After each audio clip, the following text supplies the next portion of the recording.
Welcome to Fast Effect Double Speed Magic the Gathering from ELD's Time Vault Games in Bellingham, Mass. Here we have Nick on Reanimator, and he is playing Tom on Rug Delver. I believe this is a pretty difficult matchup in general for Delver, as Reanimator does have just an awful lot of punch early on. A Force of Will is taken with Cabal Therapy, but there's still a Daze and an Oko. Very solid potential hand here for Thomas as he can brainstorm into what he needs, but he's a little mana light right now. Nick only needs to play around a Daze. We'll see how much of a hindrance this is. A Dark Ritual. He's got the mana available in case there were any type of response. The fetch goes off without a hitch. And Nick has 4 mana available. Entomb and an Animate is the most likely scenario. Oh, he's actually going to Thoughtseize here. He takes an Oko and a Faithless Looting with 2 black.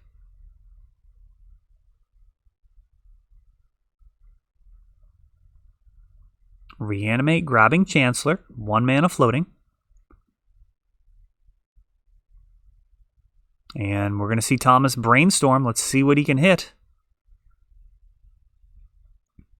Nick has left the 1 mana available to pay for Daze.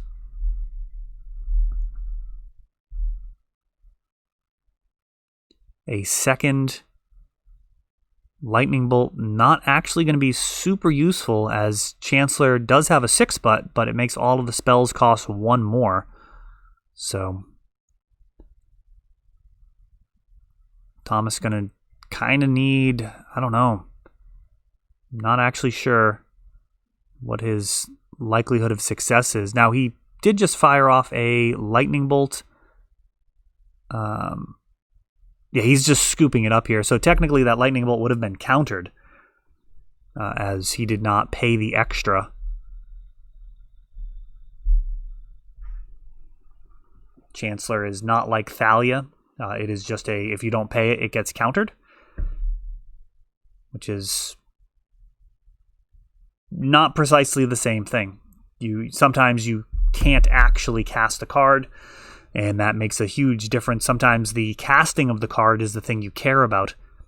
For example, getting a card into the graveyard for whatever reason, getting triggers for like Monastery Mentor. There's a lot of subtle differences in Magic with different rules. Part of the reason why I'm not currently doing anything with the middle schoolers, which I miss quite a bit. We were doing an awesome middle school program, but I can't really think of a way to do that over webcam where you can actually engage and like answer questions and help people learn the intricacies of the game. It's a challenge. We may just have to do it anyways, even if it's really suboptimal. 2021 might be a year of sucking up the fact that things are not going to be optimal, and you got to do your best with it. That may be where we're headed for this next calendar year. We're going to be doing these webcam events. I'm fairly certain for the entirety of 2021. And now that's not to say that it's impossible that in-store play would resume, but I just don't see stopping these webcam events anytime soon. I mean, for the foreseeable future, I think we just keep this going. And, it's not even a given if everything gets back to normal that we stop these events. These have been really wonderful.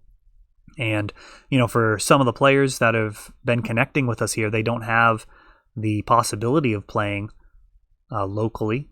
So this has been a avenue for them to actually play the format that they love with people from all over the world. And you could actually be one of them playing on camera.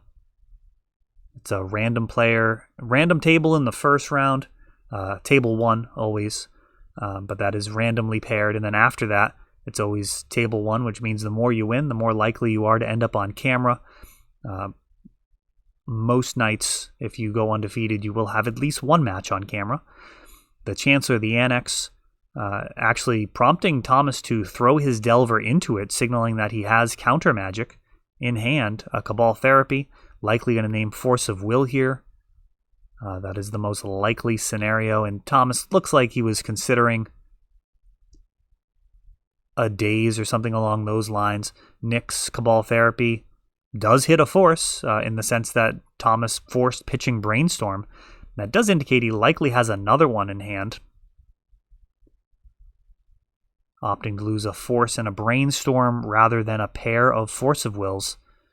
And Thomas going to be hiding out behind that additional force for now. We'll see how Nick manages to break through it.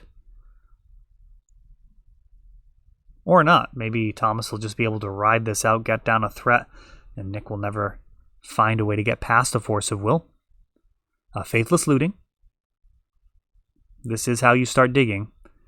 If you can get a third land down and actually start using Faithless Lootings